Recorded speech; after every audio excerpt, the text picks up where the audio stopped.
Oke, selamat siang teman-teman. Jadi hari ini kita mau membahas mengenai pupuk dasar pada tanaman hortikultura, khususnya tanaman semangka dan melon. Jadi ini saya bukan menggurui teman-teman. Jadi sini saya hanya men-sharing sesuai dengan pengalaman saya dan ilmu saya mengenai pupuk dasar ya teman-teman. Di teman-teman ya untuk mengenai pupuk dasar, karena teman-teman di sini mungkin udah berpengalaman dalam budidaya tanaman sayur atau hortikultura yang teman-teman di jalan hari-hari. Jadi untuk Sobat Tani, hari ini saya akan men-sharingkan mengenai pupuk dasar yang saya gunakan di kebun. Jadi simak terus videonya sampai selesai. Kali ini kita akan membahas mengenai pupuk dasar pada tanaman hortikultura ya teman-teman. Kebetulan kemarin ada yang nanya di video saya sebelumnya. Dia menanyakan mengenai pupuk dasar apa saja yang saya gunakan, jenis-jenisnya apa saja. Nah teman-teman, hari ini kita mau membahas mengenai pupuk dasar ya teman-teman. Pupuk dasar itu pupuk yang diberikan pada fase awal tanaman ya teman-teman. Jadi pupuk dasar itu kita berikan di bedengan ya teman-teman, di dalam bedengan. Apa saja pupuk yang kita gunakan untuk pupuk dasar? Itu ada dua jenis ya teman-teman, ada pupuk kimia dan pupuk organik ya teman-teman. Jadi kita bahas satu-satu mengenai pupuk dasar ini ya teman-teman. Jadi sebenarnya untuk pupuk dasar ini itu bisa untuk semua tanaman ya teman-teman, khususnya tanaman hortikultura.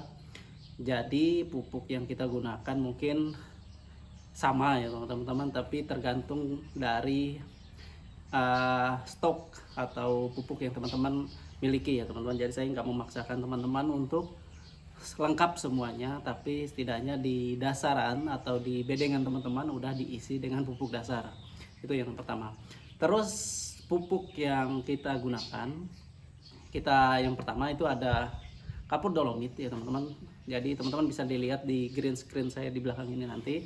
Ini isinya jenis-jenis pupuk yang saya gunakan untuk fase pupuk dasar ya teman-teman. Jadi pupuk yang diberikan pada tahap awal untuk tanaman itu sendiri.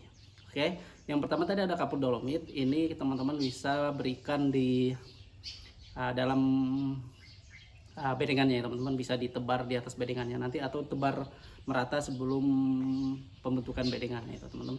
Jadi untuk dosisnya kita belum bahas di sini teman-teman. Jadi hari ini kita hanya membahas jenis-jenis pupuk dasar ya teman-teman ya. Setelah itu ada pupuk kimia. Pupuk kimia ini yang kita gunakan itu paling sering saya gunakan itu pupuk NPK ya teman-teman. Kenapa pupuk NPK? Karena kandungannya itu udah seimbang ya teman-teman, udah termasuk cukup komplit. Di dalamnya ada N, ada P, dan K ya teman-teman. Jadi tiga unsur hara ini yang sebenarnya yang paling dominan yang dimiliki oleh tanaman ya teman-teman. Yang harus tanaman miliki atau untuk makanan tanaman itu tiga jenis unsur hara ini yang sangat harus besar pada tanaman ya teman-teman. Jadi saran saya kalau teman-teman memberikan pupuk dasar, kalau misalnya nggak mau ribet, mau urea, mau ZA, mau jenis-jenis pupuk yang lain untuk di dasarannya itu teman-teman bisa menggunakan NPK.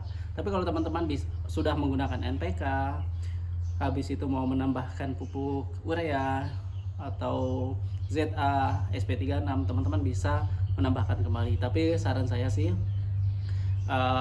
sesuaikan dengan budget teman-teman.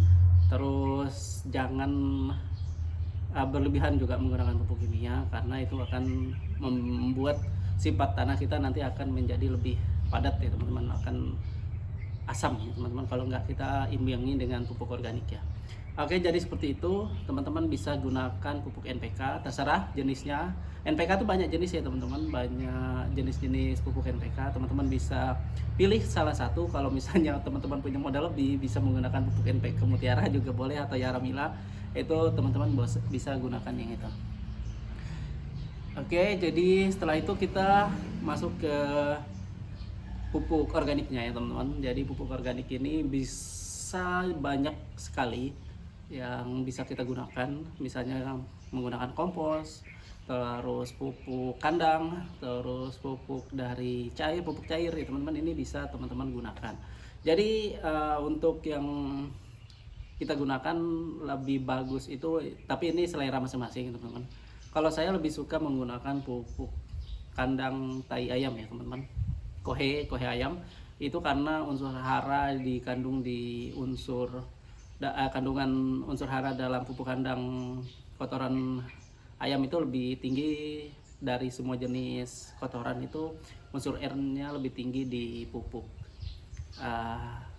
kandang tai ayam ya teman-teman. Jadi teman-teman bisa menggunakan pupuk kandang tai ayam, pupuk kompos, pupuk jenis-jenis kotoran hewan yang lain yang sudah difermentasi. Teman-teman bisa masukkan ke untuk pupuk dasar ini tadi teman-teman. Jadi itu teman-teman bisa pilih atau bisa lengkapi semuanya, itu juga bagus. Terus pupuk cair ini banyak jenisnya juga teman-teman. Bisa buatan sendiri, bisa itu kita beli yang sudah jadi, yang teman-teman yang udah beredar di pasaran itu bisa teman-teman gunakan untuk proses pupuk dasar. Tapi kalau teman-teman punya ternak, punya pupuk kandang sendiri, atau pengen buat pupuk cair sendiri, itu teman-teman bisa cari di Google atau di YouTube. Teman-teman bisa lihat di sana jenis-jenis pupuk cair yang teman-teman bisa gunakan sesuai dengan bahan-bahan yang teman-teman miliki. Kalau misalnya kita mau praktek buat pupuk cair, nanti kita praktekkan ya teman-teman. Tapi tergantung dari permintaan teman-teman. Karena saya masih ada pupuk kandang di kebun, jadi itu yang saya gunakan untuk media pupuk dasar ya teman-teman.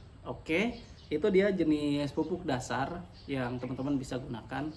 Bisa kimia, bisa organik, itu sesuai dengan kebutuhan teman-teman sendiri yang tahu kebutuhan kebun teman-teman. Jadi saya di sini bukan menggurui ya teman-teman, jadi lebih ke sharing untuk apa saja sih pupuk dasar yang bisa kita gunakan.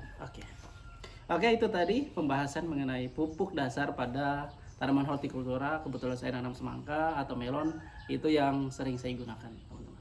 Oke, jangan lupa di follow atau subscribe. Kalau lihat video ini di YouTube bisa subscribe. Kalau lihat di TikTok teman-teman bisa follow akun saya. Kalau lihat di Facebook teman-teman bisa ikuti saya juga.